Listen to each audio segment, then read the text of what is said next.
Bonjour à tous et bienvenue dans J'ai choisi le numérique, le podcast de Numéum, la plus grande organisation professionnelle dans le numérique en France.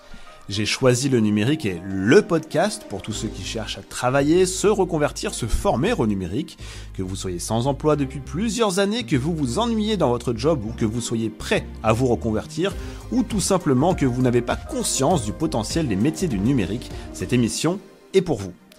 Aujourd'hui, je reçois Isabelle Dubac, directrice des ressources humaines de MC2I. Isabelle a une particularité, elle œuvre dans son entreprise pour encourager la reconversion professionnelle vers les métiers du numérique. Isabelle, bonjour. Quelle est la stratégie de MC2I en faveur de la reconversion ? Plus qu'une stratégie, chez MC2I, on a une conviction, c'est que la diversité de nos profils vont permettre la richesse des conseils apportés à notre client. C'est pour ça que depuis très longtemps, chez MC2I, on a ouvert le recrutement à des profils pas forcément issus d'écoles d'ingénieurs, mais d'écoles de commerce, d'universités, pour avoir cette diversité. Et sur des profils expérimentés, nous avons cherché depuis quelques années également des profils en reconversion.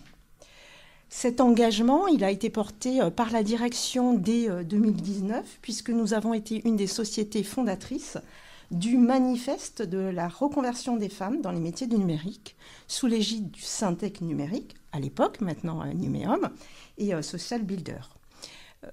Convaincus de cette richesse que peuvent apporter ces profils, l'année passée, nous avons structuré l'ensemble de nos actions en faveur de la reconversion et de l'inclusion au sein d'une politique unique RSE.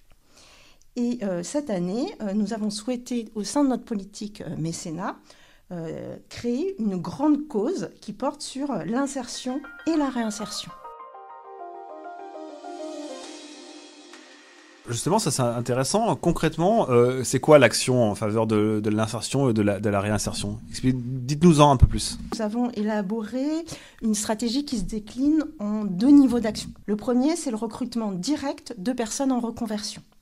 Et le deuxième, c'est le soutien et la participation à plusieurs associations qui œuvrent en faveur de la reconversion vers le numérique. Comment une entreprise peut organiser sa démarche en faveur des personnes en reconversion vers le numérique ? Est-ce que vous devez d'avoir un lien fort avec la direction ? C'est une question qui est quand même centrale. Ou comment faites-vous pour infuser un peu cette idée, cette volonté au sein des équipes dans l'entreprise ? En effet, cette politique ne marche que si toute l'entreprise est persuadée de la viabilité et du positif que va apporter cette démarche. Ce qui est important chez nous, c'est que cette démarche est insufflée par notre président, puisqu'il est le sponsor de l'ensemble de notre action RSE. Et on va infuser après dans les différentes strates du management. Il y a un certain nombre d'actions qui sont menées directement par le comité de direction. Concrètement, on va réaliser du mentorat auprès de Social Builder, qui est une association qui accompagne les femmes en reconversion vers les métiers du numérique. Donc ça peut être des aides personnalisées pour refaire son CV, des aides pour mener des entretiens d'embauche.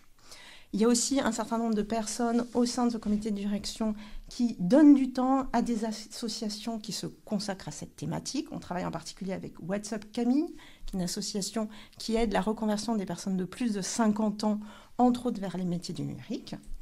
Et puis après, on va descendre l'ensemble des strates managériales. On forme l'ensemble de nos managers, on les sensibilise au recrutement des personnes en reconversion. Comment dépasser les biais inconscients face à ces profils atypiques, comment analyser leur parcours et comment trouver les bonnes compétences recherchées.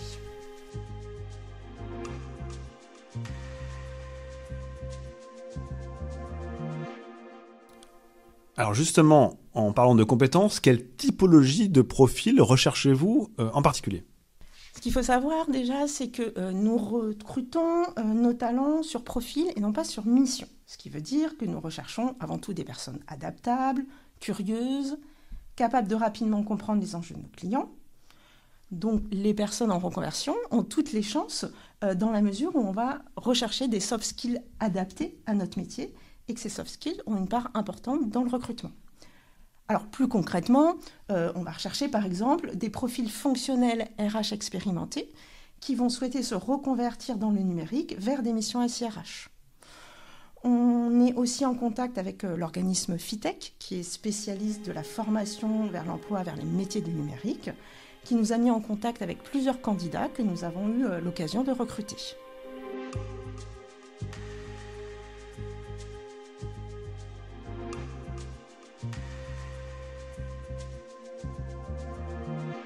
Dernière question, quels seraient les conseils que vous donneriez aux entreprises qui souhaitent, comme vous, adopter une stratégie forte et volontaire en faveur de la reconversion dans le numérique ? Tout d'abord, un conseil général, c'est qu'il faut être convaincu de la richesse qu'apporte cette diversité de profils. Il faut être convaincu de leur capacité à évoluer au sein d'une organisation et de ne pas s'arrêter à un éventuel premier échec.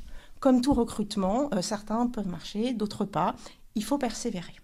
Plus concrètement, il y a 2 temps forts à mon sens. Un, il faut soigner le onboarding. C'est le moment crucial pour la réussite de l'intégration. Par exemple, chez MC2I, nous avons mis en place un système de parrainage durant les 6 premiers mois d'arrivée de ces personnes en reconversion. Donc le parrain n'est pas leur manager hiérarchique, mais une personne également expérimentée qui a pu avoir un parcours atypique et qui va les aider à bien s'intégrer dans la société. L'autre point, je pense, important, c'est qu'il faut investir dans la formation initiale. À titre d'exemple, nous avons créé chez MC2I ce qu'on appelle la Tech Academy, qui permet en fait de mettre à niveau techniquement des profils fonctionnels que nous avons pu recruter pour les amener très rapidement au même niveau que d'autres profils qui auraient eu un parcours plus classique. Investir dans la formation initiale, toucher toutes les strates de l'entreprise.